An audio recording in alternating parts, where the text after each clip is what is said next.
Вы смотрите новости Татарстана. В студии Алексей Калиничев. Здравствуйте. И в начале выпуска о главных его темах.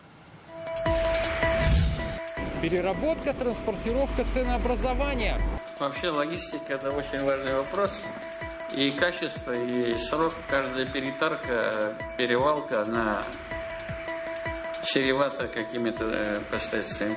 Как предлагают улучшить работу татарстанских предприятий, узнал Дмитрий Аренин. 46 закрытых пунктов пополнения транспортной карты. По пути можно было заполнить каждый месяц эту карту. Но вот сегодня почему-то закрыта. Причина пока непонятна. Куда отправиться казанцам, чтобы пополнить свой проездной? Все способы проверила Наталья Мезина. В Татарстане стало на 62% больше разводов. Восприятие 42% татарстанцев сохранять семью с нелюбимым человеком не стоит даже ради детей. С чем связывают статистику и так ли она страшна, разбиралась Лина Зинатуллина. Потолок рушится, полов в некоторых комнатах уже и нет, самому дому больше века. Совсем невозможно же, все у нас валится, все рушится, окна вообще не открываются. Почему жителей не расселяют, разбирался Салават Мухаммадуллин. Первый международный этно-фэшн-фестиваль завершился в Казани. Просто сказочно. Это смотреть, получать удовольствие, и потом, надеюсь, ночью кто-то сможет заснуть. Культурный код России изучила Лилия Кашфарова. Рекордный финансовый результат показали в первом полугодии основные компании нефтегазохимического комплекса республики. Об этом сегодня сообщили на заседании Совета директоров Татнефтехиминвест Холдинга. Встречу провел Рустам Минниханов. Как доложили, объем выручки составил столько же, сколько за весь 2016 год. Сколько денег заработали, за счет чего и как еще предлагают улучшить результаты, узнал Дмитрий Аренин. Первое полугодие стало рекордным по финансовым результатам. Так основные компании нефтегазохимии Татарстана заработали более 1 триллиона рублей. Это столько же, сколько за весь 2016 год. Крупнотоннажные химические предприятия ожидают максимальный уровень выручки, прибыли и налогов. Высокие результаты в основном обеспечены резким повышением цен. Совокупные отчисления базовых предприятий, бюджеты всех уровней за первое полугодие составили порядка 300 миллиардов рублей и на 23% превысили показатель 2019 года. Высокие мировые цены на металл и древесину нашим компаниям затормозили реализацию инвестпроектов и темпы капитального строительства. От правительства стороны ждут действий по регулированию цен. Нужно, чтобы они содействовали развитию малого и среднего бизнеса в регионах. Иначе рискуем потерять целые производства и отрасли. Китай, например, для ограничения внутренних цен отменил возврат НДС при экспорте стальной продукции и начал продажу отдельных видов металлов из госзапасов. Свои предложения, как улучшить экономику предприятий, представили ряд инновационных компаний. Так уральская фирма готова демонтировать крупные промышленные объекты и перерабатывать использованные стройматериалы. При таком подходе удается значительно минимизировать нагрузку на полигоны и вернуть в оборот значимое количество материалов. Рустам Минниханов поручил изучить применение в Татарстане таких технологий. Культура производства у нас, она должна появиться. Но вот то, что вы показали, садитесь, пожалуйста, работы, связанные с сложными объектами, которые надо демонтировать, подготавливать площадки. Вот, Альберт Анварович, если есть у наших промышленных, энергетических Минстрой, наверное, это тоже вот должны посмотреть. Все равно вот идет модернизация нефтехимических наших предприятий. Представители датской транспортной компании предложили усовершенствовать логистику грузовых перевозок. По их расчетам, компаниям республики для экспорта выгоднее будет формировать общие контейнерные поезда и затем перегружать все на морские суда. Существующее ограничение – это разрозненность логистических моделей сегодня. Сегодня мы видим, что контролируемые объемы они не позволяют создать необходимый масштаб для того, чтобы контейнерные поезда были еженедельными и регулярными по всем направлениям. Рустам Минниханов также поручил изучить это предложение. Значит, и группа ТАИФ, вот Нижнекамск, нефтехим, наверное, Казань, Арсентес посмотреть надо. Вы пока работаете, нет? Начали работать, в рабочую группу мы уже вошли, 2 встречи было, перспективное направление. Узкое место сегодня это отсутствие контейнерного хаба на Нижнекамском промышленном узле. Поэтому если мы консолидированно Татнефть, ТАИФ все вместе посмотрим, я думаю, перспективы есть. Также компаниям республики предложили изучить цифровые системы, которые помогают управлять инфраструктурой и формировать цену топлива. Дмитрий Ирина Деминдубаев, ТНВ, Казань. Итоги исполнения бюджета за первое полугодие и планы на август рассмотрели сегодня на заседании Совета директоров Татнефти. Провел его Рустам Минниханов. Президенту доложили о перспективах развития комплекса Танека. В реализацию проекта компания инвестировала 441 миллиард рублей. Сейчас на комплексе работает 21 технологическая установка. До конца года планируется запустить еще 4. Стратегической целью Татнефти является увеличение объема нефтепереработки на Танека до 15 миллионов тонн в год. На заседании также озвучили информацию о развитии промышленной безопасности, охраны труда и окружающей среды в Татнефти. Очереди растерянных горожан у закрытых пунктов пополнения транспортных карт. В Казани закрылись 46 пунктов оплаты проездного. В основном они располагались на станциях метро. Взамен казанцам предложили терминалы, но их в 3 раза меньше, чем было ранее. Для пенсионеров пополнить баланс транспортной карты теперь настоящее испытание. Наталья Мезина поможет разобраться.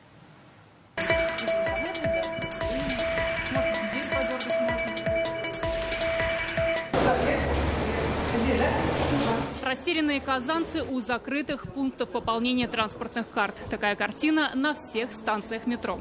С июля пункты оплаты здесь закрылись. Майя Насрудинова по привычке хотела пополнить проездной на Козьей Слободе, но не тут-то было. Я уже в нескольких местах вижу, что это закрыто.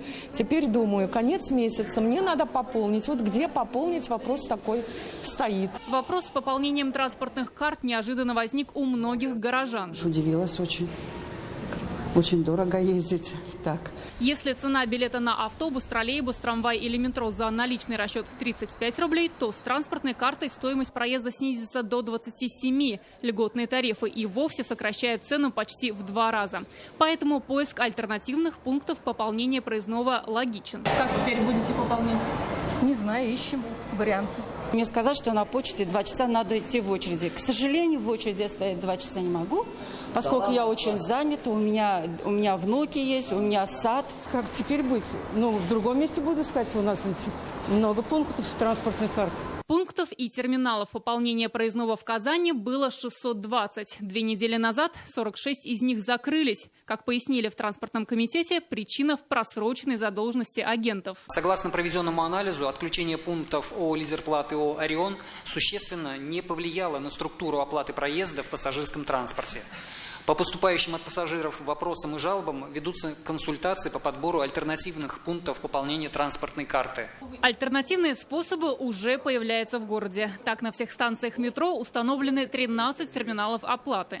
Для тех граждан, которым было удобно пополнение на станциях метрополитена, размещены на каждой станции метрополитена инфокиоски Акбарсбанка. Пополнение там очень удобное, пункт меню очень простые, пункт пополнения транспортной карты расположен на главном экране. Метро «Проспект Победы», и вот он, один из новых инфокиосков для пополнения своей транспортной карты. Что ж, давайте проверим, насколько будет легко пройти этот квест. Для начала ставим карту на указанное окно.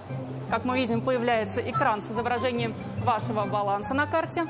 Нажимаем кнопку меню пополнения транспортной карты и вводим номер своего чипа. Нажимаем кнопку «Далее» и выбираем способ оплаты транспортной карты. Вводим купюры в терминал. Ну что ж, деньги внесены на карту, и мы можем тут же проверить уже баланс, обновленный на своем проездном. Станут ли на «ты» с технологией пополнения карты пенсионеры – вопрос времени. В любом случае осваивать придется или по старинке отправиться на почту.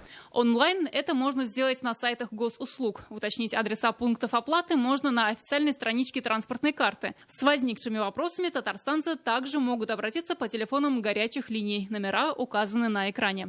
Наталья Мезина, Марат Зайдуллин, ТНВ, Казань.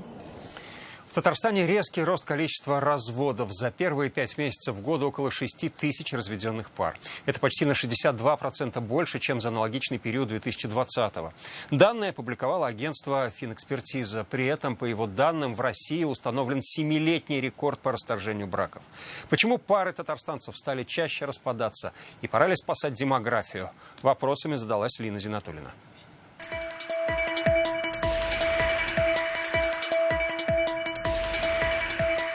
Если мы сравним 3 последних года, 19, 20, 21 год, сопоставимые периоды январь-апрель, то увидим, что в 2021 году количество разводов составило в сравнении с другими периодами 154%. В Центре семьи и демографии пристально следят за статистикой. Резкий рост по всей стране, но в Татарстане еще выше, чем по России и ПФО. По результатам исследования 2020 года отношение к институту брака у жителей республики сильно изменилось. 42% не согласны сохранять семью с нелюбимым человеком даже ради детей. Такой подход кардинально отличается от взглядов прошлых поколений. А в нынешней ситуации специалисты видят и положительные моменты.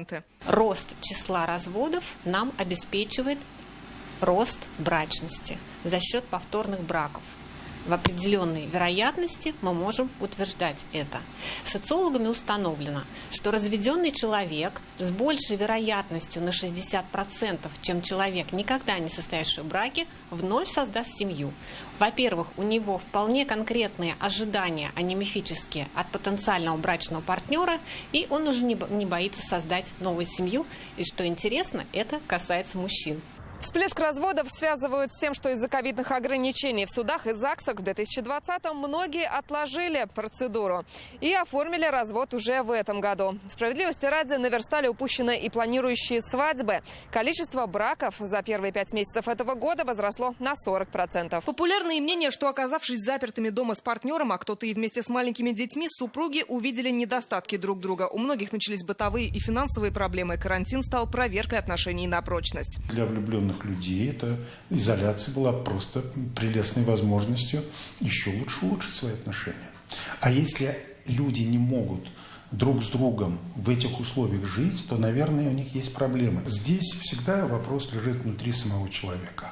И если возникают эти проблемы, не бежать, разводиться, да, а идти тогда, наверное, к психологу или к психотерапевту.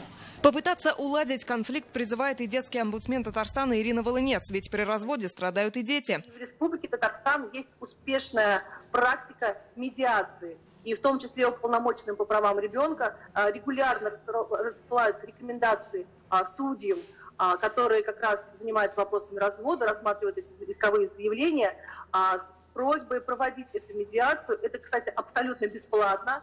И в результате работы специалистов, это специально обученные психологи, много семей удается сохранить. Кто-то шутит, мол, ввели выплаты одиноким родителям, вот и разводятся. О необходимости поддержки и полных семей всерьез говорит уполномоченный по правам ребенка. Например, развивать жилье по соцнайму, ведь многие молодые семьи рушат банальный квартирный вопрос.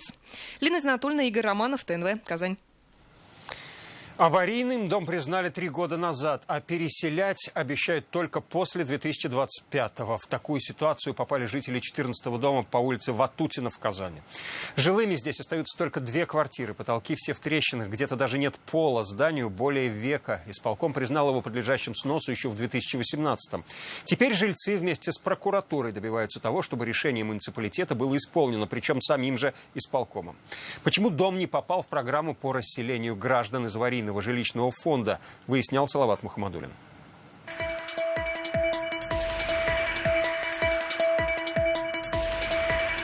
Совсем невозможно жить, все у нас валится, все рушится. В этой комнате 3 года назад был пожар. Теперь здесь кладовка. Поднимаемся на 2-й этаж. Тут заброшенная квартира. Это ваш потолок, получается? Это наш потолок. Чтобы остановить обрушение, Надежда Ипатова с мужем и соседями установили здесь перегородку. Сейчас в доме проживают 2 семьи. Газа и воды нет, удобства на улице. Зимой отопления нет, в помощь обогревателя. Самому дому больше века, он 1916 года постройки. И в таком одиночестве он стоял не всегда. По словам его жителей, соседние строения снесли еще в 90-х. Дом по Ватутина, 14, был признан ветхим еще в 1996 году. Тогда здесь прошло большое расселение. Ипатовы в это время жили в другом городе. От расселения отказались. В 2016-м вопрос встал ребром. Чтобы признать нас аварийным, нам пришлось обратиться в независимую экспертизу, которая здесь все проверила и признала наш дом аварийным, что они даже почти наверх не заходили. Говорят, как вы здесь, говорят, живете? На руках пенсионерки постановление уже от Казанского исполкома, датированное июнем 2018-го. Дом признан аварийным и подлежащим сносу, но город не включил его в программу по переселению. И теперь, по словам жильцов, им сказали ждать еще минимум 4 года. Почему? И что, если дом не простоит? В настоящее время действует муниципальная адресная программа на 2019-2023 годы, в которые включены дома, признанные аварийными до 1 января 2017 года. Оставшиеся жильцы дома будут расселены после завершения действующей программы. Учитывая состояние дома, жильцам временно были предложены жилые помещения из маневренного фонда. Для подбора вариантов жилых помещений жильцам необходимо обратиться в наше управление. Это временный выход. Тем не менее, сейчас в этом деле разбирается Вахитовский суд. С иском на бездействие исполкома обратилась столичная прокуратура. Следующее заседание 12 августа. Мы будем следить за этой историей. Салават Мухаммадуллин, Адель Миндубаев, ТНВ, Казань. В МВД республики поступило больше сотни заявлений от татарстанских вкладчиков различных финансовых организаций. Люди потеряли от сотни до 8 миллионов рублей. Уголовные дела возбуждены по 3 финансовым пирамидам. Также порядка 50 дел в отношении финансовых компаний находятся в разработке у правоохранителей. Об этом в специальном интервью нашей программе рассказал начальник отдела управления экономической безопасности и противодействия коррупции МВД Руслан Давлетьяров. Руслан Маратович, здравствуйте. Здравствуйте. В последнее время словосочетание «финансовая пирамида» на слуху. Скажите, пожалуйста, по вашим данным, у нас в республике сколько их и какие пирамиды есть? У нас зафиксировано порядка 50 организаций, которые имеют такие признаки. Это всем известная Финика, Антарес. Есть и ряд материалов, в котором уже проведены следственные действия, такие как Рич Холл, Рона, Бостон Аргрупп, Нортон Клай. Организации, которые привлекают денежные средства граждан под предлогом инвестирования, увеличилось, да.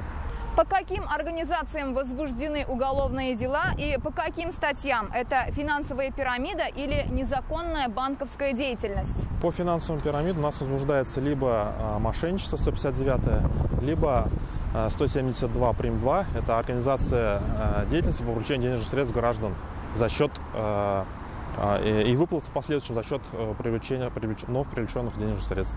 Скажите, пожалуйста, какое количество заявлений получили от пострадавших вкладчиков? Сейчас больше 100 заявлений у нас уже. Самую большую сумму, которую я видел, это 8 миллионов. Мы все необходимые оперативно-розыскные мероприятия провели, все материалы предоставили следственные подразделения. Как только, значит, примут решение по подозреваемым, у них, соответственно, будет арестовано их имущество. Будем надеяться, что люди хоть что-то вернут. Когда предлагают вступить те или иные организации, как понять, что это финансовая пирамида?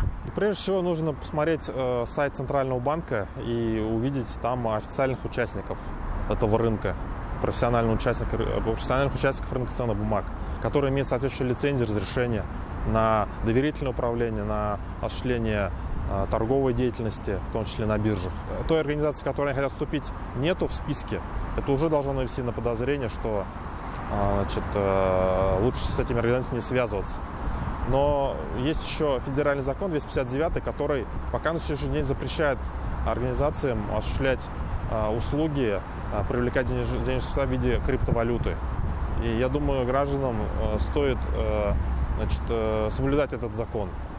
Иначе, их риски ложатся на их же плечи. На днях президент Рустам Минниханов поручил правоохранительным органам ужесточить контроль и отреагировать на каждую жалобу.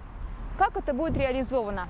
То, что первое лицо республики обратил внимание, это подключение других госучреждений, которые бы могли нам дать соответствующее разъяснение, в том числе Национальный банк, организации, которые могут блокировать сайты. Ну и другие учреждения, которые могут так или иначе, пускай даже косвенно, но влиять на деятельность этих организаций и не позволять увеличению количества потерпевших. Спасибо большое за интервью. Последнее слово банкира Мусина и когда будет вынесен приговор по делу бывшего министра финансов Татарстана и главы лопнувшего Татфондбанка. Читайте об этом в интернет-газете «Реальное время». Подготовка к предстоящим первым играм стран СНГ вышла на финишную прямую. Сегодня Рустам Минниханов провел заседание Республиканского оргкомитета соревнований. Игры по 16 видам спорта пройдут в Казани с 4 по 11 сентября. На сегодня к участию ожидают порядка 1500 спортсменов из 10 стран. Соревнования пройдут на площадях 11 спорткомплексов в столице республики. Основным местом проживания гостей станет деревня Универсиада. Логотипом предстоящих игр будет жар-птица, официальным талисманом барс. В этой же стилистике будут медали и памятные сувениры. Мы планировали это мероприятие в прошлом году. Из-за пандемии мы его перенесли. Ну и сегодня находимся на завершающей финишной прямой. Подобные соревнования в нашей стране будут проходить первый раз. Это не только праздник спорта, но и символ дружбы наших народов, связанных общей историей, культурой и духовными ценностями. Контрактов, инвестиций, интересных дискуссий ждут от Казан-саммита этого года. Международный экономический форум «Россия. Исламский мир» откроется завтра. В Казань приедут 32 дипломатические миссии, губернаторы ряда российских регионов, представители крупного бизнеса со всего мира. Всего для очного участия заявились более 2000 участников из полсотни стран. Также к панельным дискуссиям и круглым столам участники присоединятся по видеосвязи. Главной темой саммита этого года станет осознанное потребление по нормам шариата. На форуме будет работать выставка халяльной продукции. Ее при соблюдении масочного режима смогут посетить все желающие. Сегодня это самый большой форум, который проходит в Казани и является ежегодным и международным. В этом году мы уже видим результаты последних 5 лет. И саммит, конечно, очень сильно разросся. Если мы сравним его с тем, что было лет 5 назад, у нас было от 7 до 10 круглых столов в секции конференций в рамках программы деловой этого саммита «Россия. Исламский мир. Казань. Саммит». Сегодня мы с вами видим в рамках деловой программы 90 деловых мероприятий. Этнофестиваль «Стиль жизни. Культурный код» сегодня завершился в Казани. Форум народного творчества и декоративно-прикладного искусства собрал более 70 мастеров из России, Европы и Азии.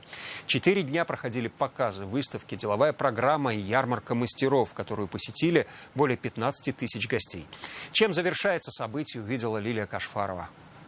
Мы находимся в галерее современного искусства, и прямо сейчас за моей спиной проходит модный показ от татарстанских дизайнеров. Это церемония закрытия первого этно-фэшн-фестиваля «Стиль жизни. Культурный код». 24 дизайнера из России, стран СНГ, Азии и Европы показали 27 коллекций одежды и аксессуаров. Очень поразил гостеприимство города Казани. Очень красивый город. Я под огромным впечатлением, не меньше, чем от работ шедевров наших художников. Это авторское оружие, например, якутский нож из кричной стали, бараньего рога и бычьего хвоста. Всего более 350 экспонатов по 17 направлениям. На фестиваль народного творчества и декоративно-прикладного искусства съехались 70 мастеров из 20 регионов, от Калининграда до Якутии. Фестивали такого уровня, они, конечно же, нужны и важны. Поэтому очень приятно было получить приглашение на этот фестиваль, тем более, что здесь, конечно же, собрались этнодизайнеры, очень статусные и очень высокого уровня профессионализма. Опыт богатейший, потому что каждая поездка – это встреча с новыми людьми, это встреча с новыми идеями, это переосмотрение того, что делаешь, возможно, добавление каких-то новых узоров, идей. Казань поразила меня своей красотой, архитектурой, теплым приемом, очень доброжелательные люди. 4 дня, 3 площадки, ярмарки, показы и деловая программа. Международный фестиваль народного творчества и декоративно-прикладного искусства «Стиль жизни. Культурный код» зародился в Татарстане. Первый и такой масштабный организаторы отмечают, что это только начало. Лилия Кашфарова, Рамзиль Гарипов, ТНВ, Казань. Пока на этом все. Следите за новостями также на страницах в социальных сетях, в интернете, ВКонтакте, Инстаграм. Всего вам доброго. До встречи.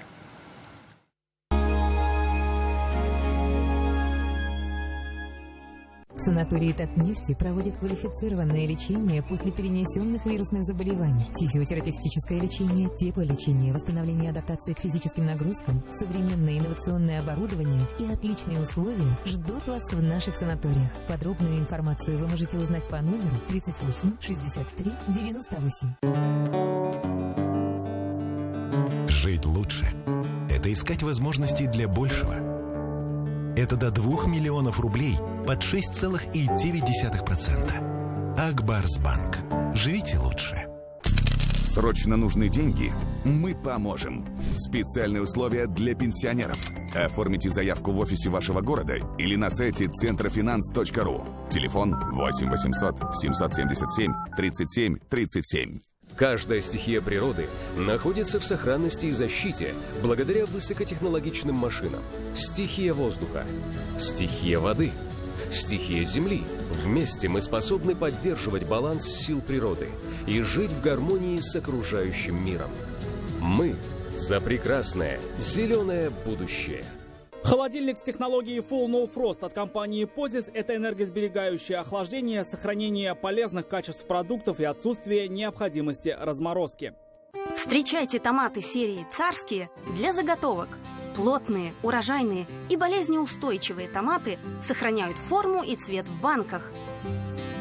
Спрашивайте семена Сидек в магазинах вашего города.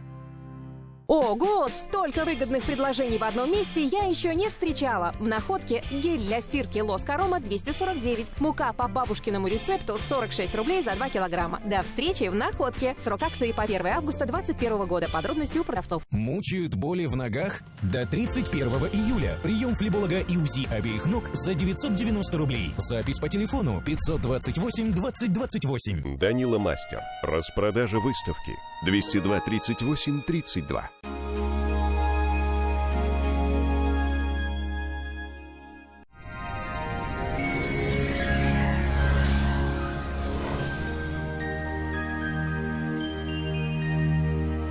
В студии София Егорова. Здравствуйте. Солнечный день обещают нам синоптики в среду. Об этом поговорим прямо сейчас. По данным сервиса Яндекс.Погода, в Бугульме, Баблах и Азнакаево прояснится, выглянет солнце. Будет по-летнему тепло, плюс 23 градуса. Без осадков в Набережных Челнах, Нижнекамске и Елабуге. Температура вполне комфортная для самочувствия, плюс 23-24 градуса днем. В Агрызе, Менделеевске, Актаныше пасмурно, но без осадков. Тепло, плюс 22-24 градуса. Небо затянет облаками в Арске, Кукмаре и Балтаси. Ветер стихнет, днем до плюс 23. В Болгаре, Дрожжином и Буинске ясно, днем солнечно, без осадков, плюс 25-26 градусов. В Альметьевске, Чистополе и Мамадыше станет теплее и выглянет солнце. В четверг погода испортится, а виной тому станет очередной атмосферный фронт. Но есть и хорошие новости. Непогода придет к нам всего лишь на сутки. В Казани ясно и без осадков. Температура ночью около 16 тепла, а днем до плюс 26. Ветер западный, умеренный. Атмосферное давление 754 миллиметра ртутного столба. Влажность воздуха 42%. Магнитное поле Земли спокойное. Вот и июль отсчитывает свои последние деньки и продолжает показывать свой неустойчивый характер. Ветер все чаще порывистый, и вечера стали довольно прохладными. Но впереди еще целый месяц лета, а это большой повод для радости. На этом наш выпуск завершен. До свидания.